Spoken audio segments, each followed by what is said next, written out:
오늘 하루 놓치면 아쉬운 더하기 뉴스 시간입니다. 정치부 조정린 기자 나와 있습니다. 안녕하세요. 네, 안녕하세요. 조정린입니다. 네, 반갑습니다. 자, 더하기 뉴스 첫 번째 키워드부터 보겠습니다. 예. 안 무섭다. 이게 무슨 내용입니까? 네, 서울의 한 사립초등학교 폭력 사건 논란과 관련해 교육당국이 조사에 나섰죠. 예, 그렇죠. 앞서 SBS는 이 학교에서 학생 4명이 같은 반 학생 1명을 집단 구타했는데 가해 학생 가운데 대기업 총수의 손자와 유명 연예인 아들은 책임지지 않고 빠져나갔다는 의혹을 제기했습니다. 예, 알고 있죠. 그런데 이 교장 선생님의 발언이 도마에 올랐습니다. 이 매체 보도에 따르면 교장은 학교를 징계하는 건 교육청이 아니다. 우리를 징계할 수 있는 사람은 법인 이사장님이다.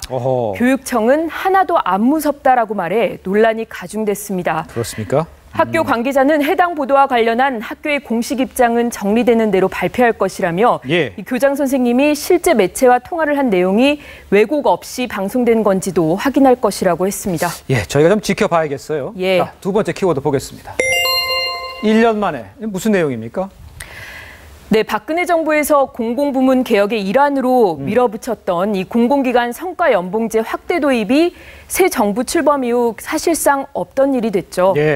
기획재정부는 지난 16일 김용진 2차관을 주재로 공공기관 운영회의를 열고 이 성과연봉제 확대 시행을 강제하지 않기로 했습니다. 그러니까 이제 김 차관이 과거에 이제 성과연봉제를 추진했던 사람이잖아요. 예, 한국동서발전 사장으로 재직했던 이 작년만 하더라도 이 성과연봉제 확대 도입을 서둘렀고 대대적으로 홍보했습니다. 그렇죠. 지난해 4월 한국동서발전은 이 국내 발전회사 최초로 노사 합의를 통해 성과연봉제 도입을 확정지었습니다.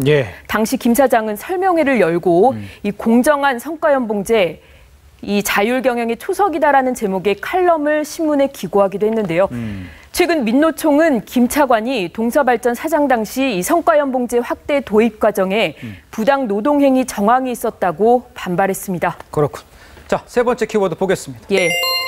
클릭 농장? 이 무슨 내용입니까? 네, 태국의 이 한 시골 마을에서 클릭 농장이 발견됐습니다.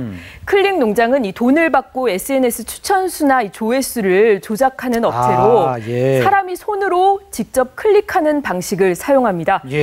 태국 방송통신위원회 MBTC는 최근 사케오즈 인근에서 클릭 농장을 적발하고 중국인 3명을 검거했습니다. 이 체포된 중국인들은 자신들이 온라인을 통해 판매되는 상품에 대한 SNS상의 여론을 조작하는 일을 해왔다고 했습니다. 그러면 그 이 농장에서 과연 어떻게 클릭을 했다는 얘기입니까? 네, 이 수백 대의 휴대전화나 심을 이용해서 중국인 9억 명이 사용하는 앱에 접속을 한 뒤에 특정 상품 게시물에 좋아요 또는 공유를 누르는 방식으로 조작한 것으로 드러났습니다. 그렇군요. 네, 지금까지 정치부 조정린 기자였습니다. 수고했습니다. 감사합니다.